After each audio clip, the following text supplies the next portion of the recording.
Okay, I'm going to talk about the stresses within soil masses. This here is a slope. It's got air on top, soil on the bottom. You can see the slope. This is a point within the soil mass. And at any point within this mass, it's going to be subjected to a variety of forces. They can be vertical, horizontal, large, small, from different angles, just a variety of forces. When we discuss points in geotechnical engineering, we're not really talking about a physical point in the soil mass. This illustration is a zoomed in view of soil particles. And as you can see, I've confined it on three sides, and I'm adding a force to the top of it. Well, when you add this force to the top of the soil, if you choose this physical point between these two particles, that's going to have a much higher contact stress than this void right here, which has no contact stress. So we're not really looking at a physical point as much as we're looking at the average stress over a small area in the soil specimen.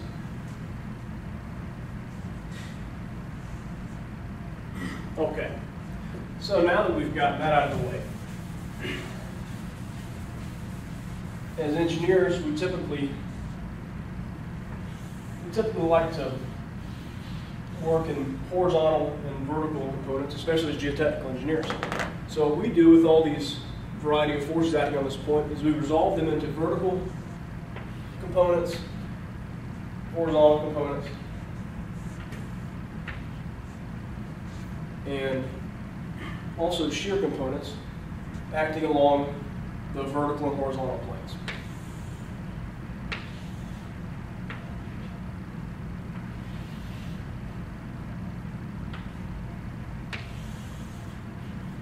So what we have here, this is an element of soil. And this is a variety of forces acting on the soil. I'm going to go ahead and change these to tension just so I can go ahead and give the sign convention that we're going to use. Compressive forces on the soil element are known as, they're positive stresses. So we're going to say that's positive. We're going to say tensile forces are negative.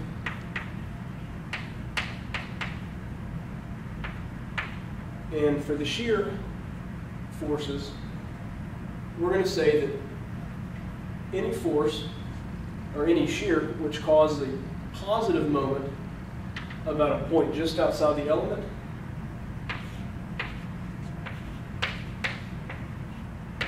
is going to be known as a positive shear, or a positive shear force. So a positive moment is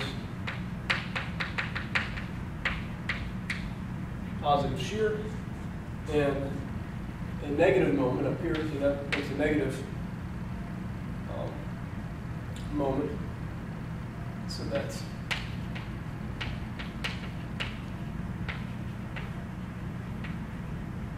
is negative shear. So that's the sign convention we're going to use. Compressive stresses are positive, tensile stresses are negative, and shear forces, which cause a negative moment about a point just outside the element, are negative, and if they cause a positive moment, they're positive shear forces, or shear stresses, rather.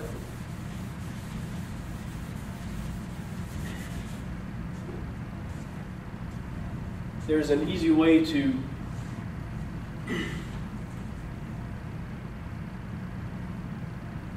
determine the stresses on a variety of planes within an element. I shouldn't have erased this element, but I did. I'll draw it back real quick. So when you have an element,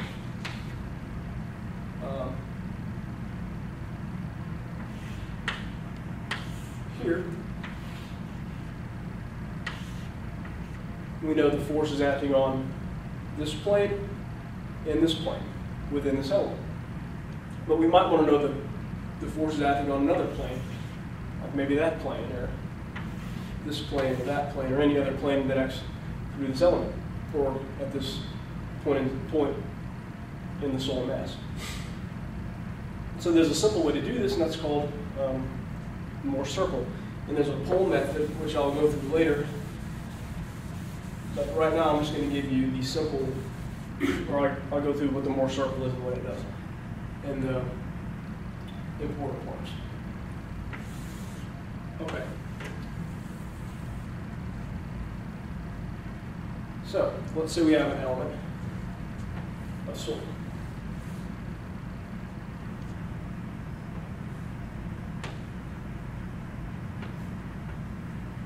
And it's got these stresses on it. We'll call this stress sigma 1, this stress sigma 3, this is also sigma 1, and this is also sigma 3, because the thing has to be in equilibrium for this to work. So, this axis is not sigma 1, it's sigma, which is the normal stresses on the element. And this is tau, which represents the shear stresses on the element. So, plotting these stresses, let's say sigma 3 is smaller than sigma 1. So this is sigma 3. This is sigma 1, so right here. So, because these are on the tau equals 0 axis, they're called principal stresses, which just means that they're stresses that act on a plane where there's no shear. So if we draw a circle that intersects these stresses, different points on this circle represent different values of normal and shear stress. So here, if I look at this point, that's my normal stress. We'll just call it stress X for now. And this is my shear stress. We'll call it tau X. So on any point which I choose on the circle, there's a corresponding shear stress and normal stress, which representative of what we're seeing on that point we picked out of the soil mass.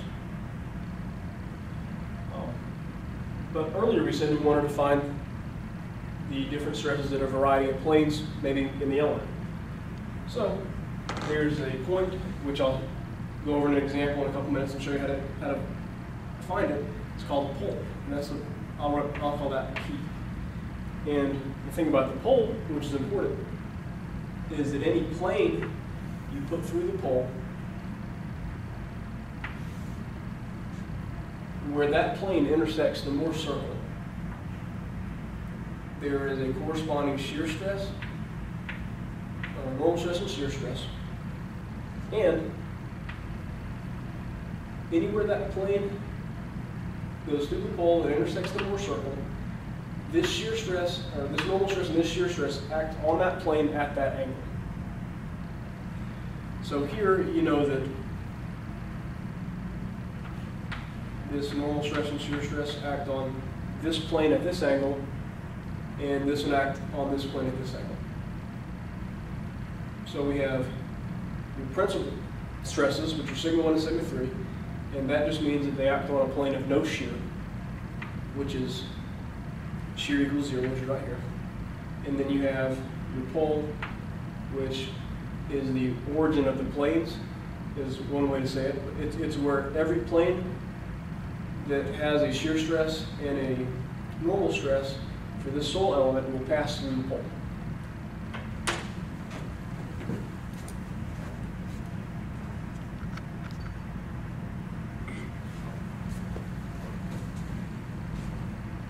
Okay, for this example problem, we have these stresses on the element. We have 52 kilopascal stress acting on the horizontal plane, and we have a 12 kilopascal stress acting on the vertical plane. On these planes, there is no shear stress, and what we're supposed to do is find the normal stresses and the shear stresses acting on the plane, which is inclined 35 degrees to the horizontal. This plane is inclined 35 degrees to the horizontal. So the first step is to plot the Mohr circle for this stress state. So what we have is 52 kilopascals is our sigma 1. And it's our sigma 1 because we know that there's no shear stresses on the plane in which it acts. And 12 is our sigma 3. So that's right here.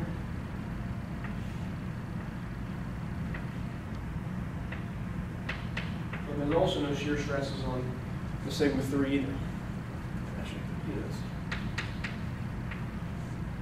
Okay.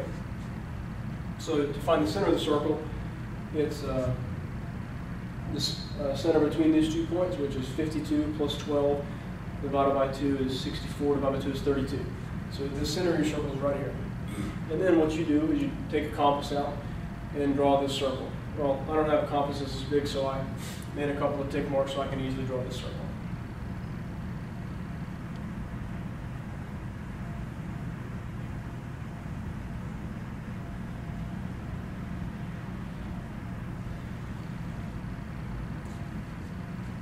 Okay, not the best circle, but it'll do for the example. So, the first step is to locate the pole. And as we know, the pole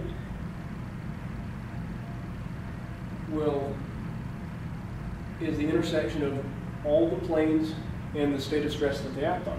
So, we know that at this point, it's at 52 kilopascals, this acts on the horizontal plane. So this acts on a plane that's horizontal. And wherever this plane intersects the Mohr circle is the pole. So if you draw a line from that on that plane, it intersects the Mohr circle here. So this is your pole. Draw it on the outside actually. That's the pole. Okay. Next task is to find the normal stress that you're acting on the plane inclined 35 degrees horizontal. Okay, since you know this plane has to intersect the pole, what you do is you draw a tractor. I'm going to have to eyeball this a little bit, but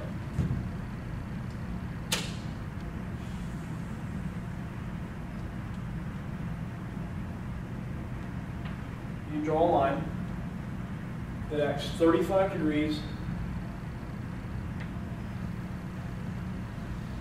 from the horizontal plane through the pole. So this is 35 degrees. And wherever this line intersects this Mohr circle, that is the point that represents the shear stress and normal stress. I don't make label these, shear and normal, so don't forget that. This is the shear stress and normal stress that acts on this plane on this element of soil. So the shear appears to be about 18 kilopascals, and the normal appears to be about 40. So for this one, the shear stress is 18 kilopascals, and the normal stress is 40 kilopascals.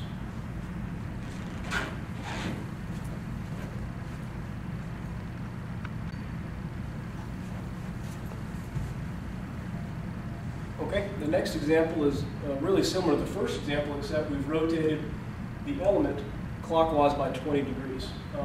Same thing as last time, find the normal stress and shear stress on a plane that's inclined 35 degrees from the base of the element. So we're actually going to incline the element 20 degrees and then find the same shear force or shear stress and normal stress that act on the plane that's inclined 35 degrees from the element. Okay, first step is to plot the Mohr circle. Well, we didn't change any of the principal stresses because it's 52 and 12 and there's no shear stresses acting on the planes that the principal stresses act on. So we have the same principal stresses as last time. So this is 52 kilopascals and this is 12 kilopascals.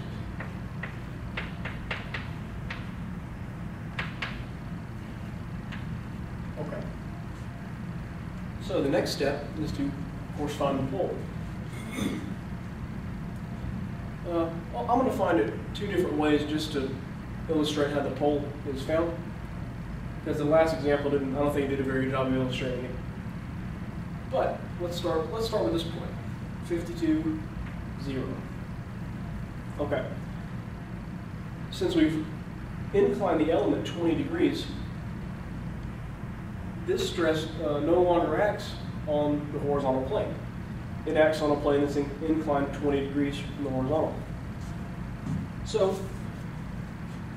to find the pole, we have to go from this point on a plane inclined 20 degrees from the horizontal, and where that plane intersects the Mohr circle, that's the pole. So, start here, incline 20 degrees, and where it intersects the Mohr circle, that's the pole. So this is your pole right here. Okay. And earlier I said that you can do any plane and any point of known stress. So we did it with that one, let's do it with this one.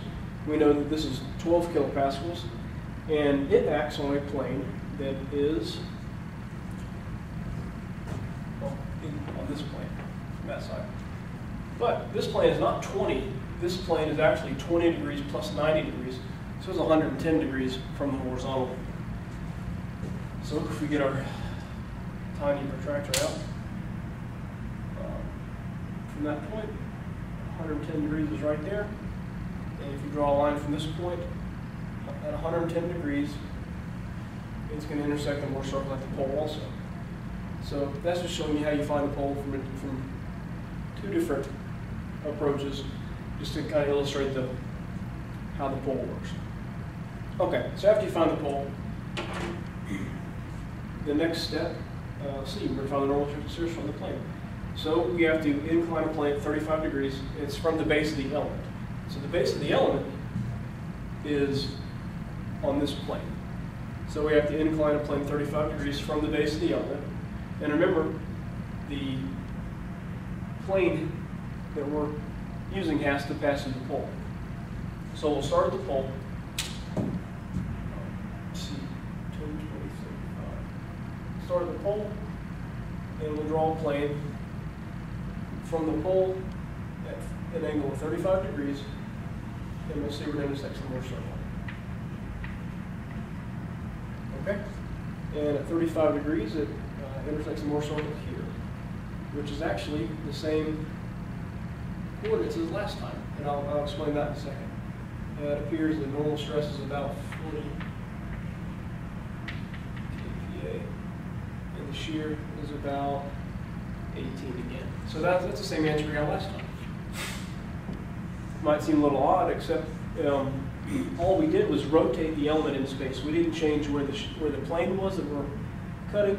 We didn't change the stresses on it, so it makes sense that if you don't change the stresses on the element, you're going to have the same shear stress and normal stresses at the same plane cut through the element. So this just illustrates that the Mohr circle can be used on any element as long as you know the state of stress of 2 points, and you can determine the pole. So it doesn't matter what the orientation of the element is, it just matters what the stresses on the element are.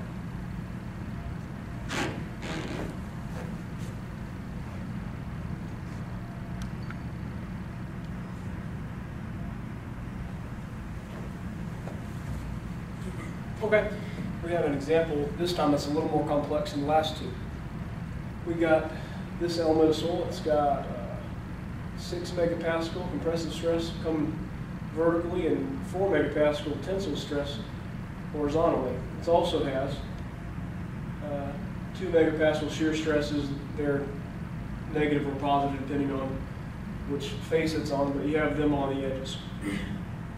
This time we're going to evaluate the normal stress and shear stress when a plane going through the element is at 30 degrees, that's alpha is 30. We're going to evaluate sigma 1 to sigma 3 when alpha is 30. And sigma 1 to sigma 3, you got to remember principal stresses, which just means they're on a shear stress equals 0 plane. C, we're going to determine the orientation of the major, minor, principal planes. And D, we're going to find the max shear stress and the orientation of the plane upon which it acts. Okay, so the first step, of course, is draw the Mohr circle. You do this by plotting the points that you know. See, we have, this is 2 megapascals. That's going to make a positive moment about this point out, slide outside the element. So that's positive 2. So we know that we have normal stress is 6, and the shear stress, which is on the y-axis, is positive 2. So that's one point we know. And we also know that we have negative 4 because it's in tension. So we have negative 4, and then also this one makes a counterclockwise moment. So we know that's a negative shear stress. So the other point is negative 4, negative 2. That's what we know so far. And to draw a circle, it's convenient to know the center of the circle. So we know that this circle always passes, or the center of the circle is always on this shear stress equals to 0. So we can draw a line between these 2 points and where it intersects the axis, or this axis. That's the center of the circle. So that's the center of the circle. I'm going to turn this on and draw the circle real quick.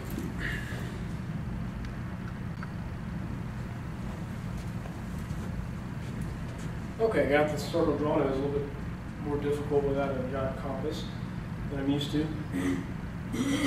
Okay, first step is to evaluate the normal stress and shear stress where alpha equals 30 degrees. So, of course, we've got to find the pole first. Let's just use this point here. So we know that this point, because the orientation of the element acts on the horizontal plane. So, coming horizontally this way, we intersect the Mohr circle, and this is our pole, SP. All right. And the pole, just because it's horizontal, we know some geometry is at negative 4, 2. Okay, next step. We have to incline a plane 30 degrees from the pole, intersect the Mohr circle, and where that plane ends, that will be our sigma and tau for that point. Let me get my protractor. Okay, so from the pole, incline a plane 30 degrees, right there, and it's right here. So this is part A.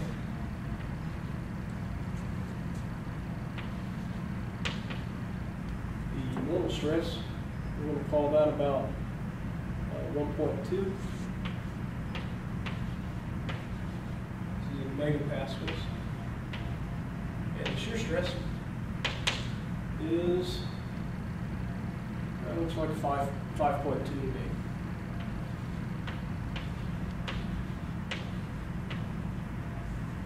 All right, next step. Evaluate sigma 1 and sigma 3 when alpha equals 30. All right? Sigma 1 and sigma 3 really have nothing to do with alpha being 30 degrees. So, the sigma 1 and sigma 3 are just the principal stresses, which are on the principal plane. And the principal stresses act when tau equals 0. So you go where tau equals 0, so no shear stress on this plane. And where it intersects the Mohr circle, these are principal stresses. So this is sigma 3, we'll call that negative 4.2.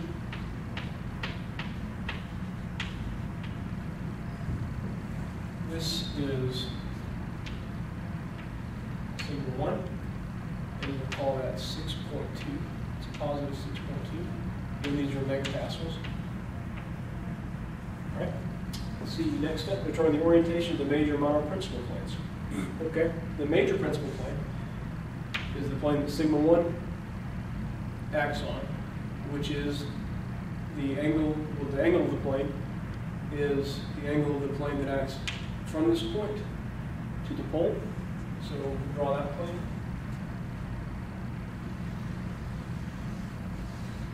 Okay, and we'll get that angle, which appears to be about 15 degrees. So this is part C.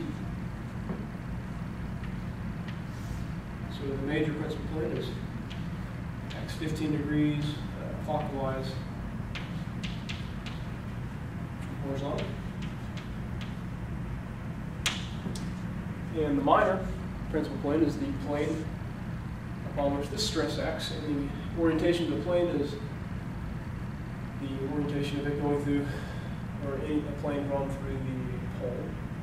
So we'll draw through it. So let's see what that is. That plane is approximately 110 degrees clockwise and horizontal.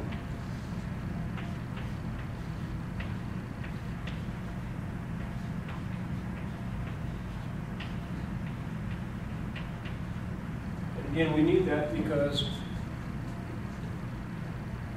any plane coming from any point on the circle has to pass through the pole. So whatever plane this acts on passes the pole, this acts on passes the pole. Every plane passes through the pole that corresponds to any stress on that Mohr circle. Oh, let's see. Also, we need to find the max shear stress and the orientation of the plane to which it acts.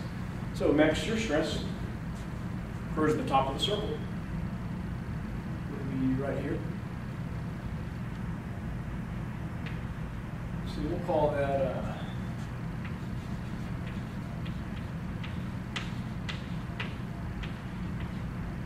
let's call that 5.3 megapascals. And we're also charged with determining the plane in which it acts. And again, every plane has to go through the pole. So the plane in which this stress acts goes through the pole. So right there. And the angle of that plane, I'll go clockwise from horizontal. That's what we've been doing for the rest of it. That plane acts about 140 degrees. Oh, that's the wrong way.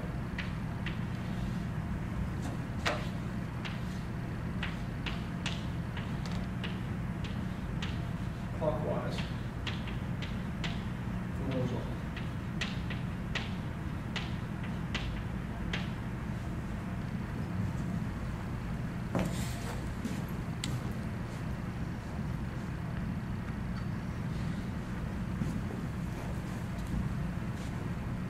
Okay. For the next example, we have two planes, plane A and plane B, and they're separated by an unknown angle theta. On plane A, the normal force, or normal stress is 10 kilopascals, and the shear stress is positive 2 kilopascals. Plane A lies 15 degrees from the horizontal, as shown here, so it's 15 degrees clockwise to the horizontal. Let's see, the stresses on plane B are normal stress is 9 kilopascals, and the shear stress is negative 3 kilopascals.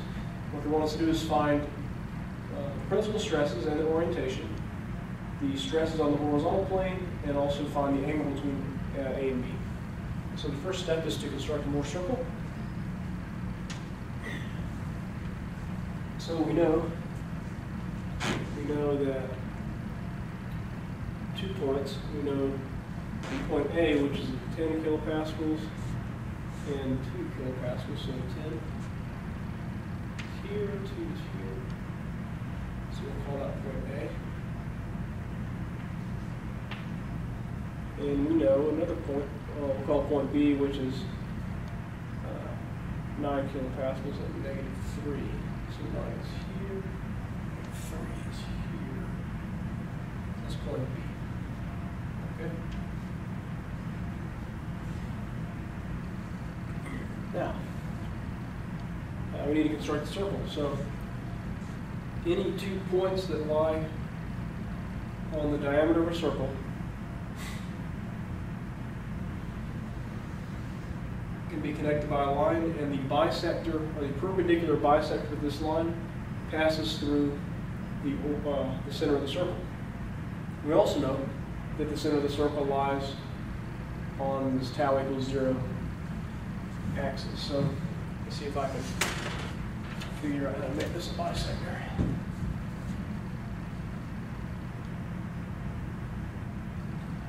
So right there. And a perpendicular bisector. It's right here. So the center of our circle is right about here. Just a little less than 7. All right. I'm going to cut this off and draw this circle out. Okay, now we got a circle. So, first order of business is to find the principal stresses and the orientation. Okay, so principal stresses act on a plane where shear stress is equal to 0, so they act, or on a location where shear stress is equal to 0, so they act here and here. So this is signal 1, this is signal 3. Nothing special about them except there's no shear stress. So that looks like about 10.5 to me. And this one looks like about 3.8 kilopascals. Okay, so let's see. They want to know the orientation of the sigma 1, sigma 3. Well, you know that point A acts on a plane that is 15 degrees from horizontal. So let's call that the horizontal. And going 15 degrees from that, where plane A is. This is 15 degrees here. And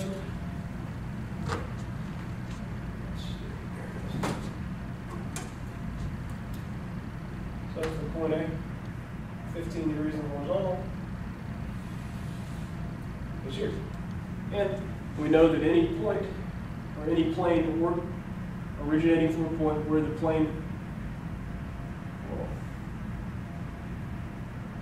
these stresses act on this plane. And when you have stresses acting on a plane, the intersection of that plane and the circle is the pole. So that's how we know where the pole is. So, now that we know the pole, we can determine the orientation of our sigma 1 and sigma 3s. All we have to do is draw a plane from the sigma 1 to the pole to find its orientation.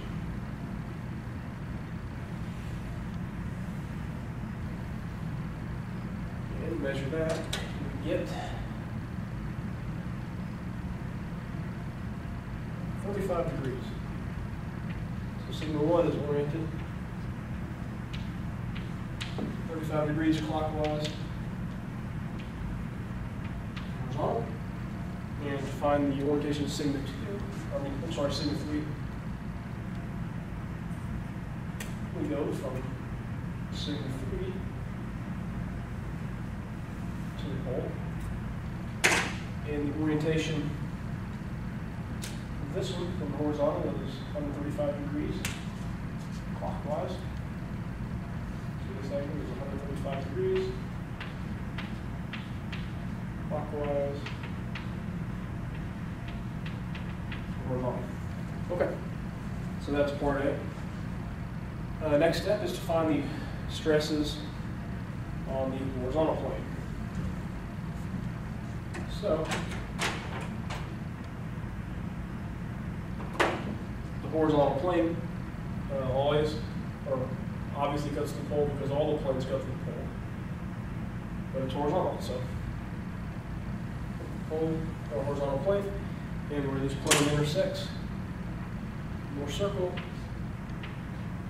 is the stresses, the normal stress and shear stress that act on that plane. So the normal stress is about 8.2 kilopascals. the shear stress at this point is about 3.2. So that's normal. Shear is 3.2 kilopascals. Okay. So see that the stress in the horizontal plane. Oh, we also got to find theta. So we know our AX, and we know that any plane that B acts on has to go through the pole. So draw a line which would be in the pole, or that intersects both points. It's a really bad line. Anyways, we have that one, and we can find the angle between their two planes by measuring that angle of attraction. And we're going to get, call it 31 degrees. So that's 31 degrees, so phi, it's not phi, that's theta. Theta is 31 degrees.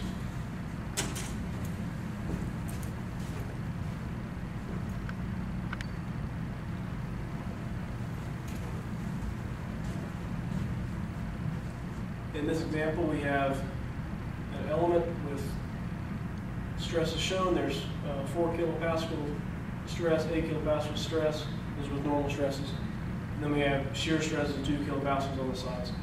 The element is rotated at 45 degrees in the horizontal. And we are charged with finding the magnitude and direction of the major minor principal stresses. So first step, of course, is to draw a Mohr circle. See, we know that this is 8, and that's -2 because it causes a counterclockwise moment about a point just outside the element. So we're going to go over to 8 and a -2. So it's right here. So that's 8, -2. See, next we have +4 in the depression, and that's a +2 because it causes a clockwise moment about a point just outside the element. So that's +4, +2. +4, we go up to 2, so that's right here. About 14. Next step is to find the center of the circle, which is we've done before. Find the intersection of the line that joins these 2 points and also crosses the x-axis, which is tau equals 0. So you get it at 6. So I'm going to cut this thing off and I'll circle it real quick.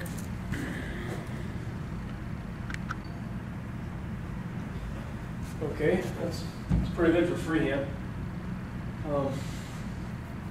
Anyway, on the magnitude direction of major minor principal stresses. Principal stresses act on the axis where tau equals 0. So we know this is your major principal stress. That's on the inside. You can see it. Symbol 1, and that equals, call it 8.8 kilopascals. And sigma 3 is right here. That's your minor principal stress. Sigma 1 is your major. You call that 3.2 kilopascals. And the direction of these stresses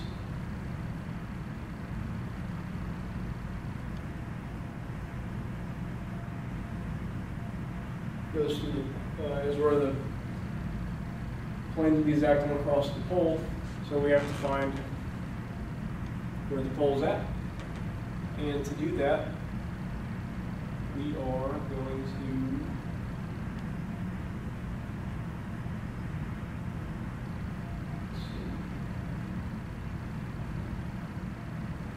figure out what I'm doing. Oh. Okay, we know we have 8, we have this point 8 and -2. We'll start here. And we'll we know that this acts on a plane that is like 45 degrees horizontal. So we'll call that a horizontal. Actually, we'll call this a horizontal. It's a little better. Yeah. We'll incline a plane. And that horizontal 45 degrees. Let's try right here.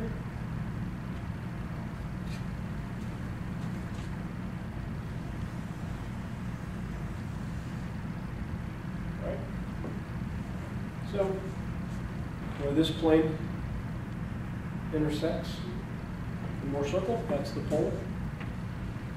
And also it can be found by doing the same thing with this one, and we know that this acts on a plane that is 135, because it's 45 plus 90 from counterclockwise, so 135 degrees. From this one is here, and it actually is a tangent to the Mohr circle, so this point is the pole itself, because that's where the intersection Mohr circle is at its own point of tangency. Regardless, the pole is at 4,2. So, to find the magnitude direction, see we found the magnitude, now I got to find the direction. So to find the direction of this major principal stress, draw a straight line from it through the pole, and this angle is the direction of the major principal stress, which is 24 degrees clockwise and horizontal.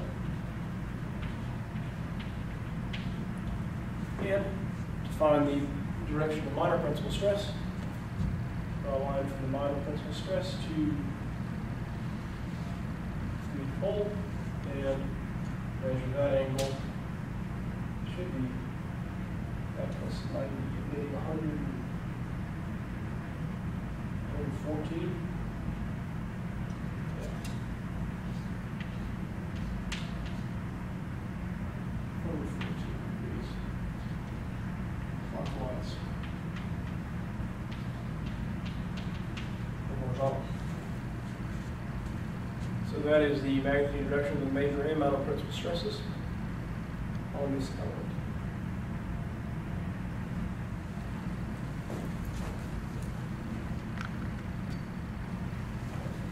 Actually, there's another thought. That's not really the direction of the forces. The forces act perpendicular to these planes.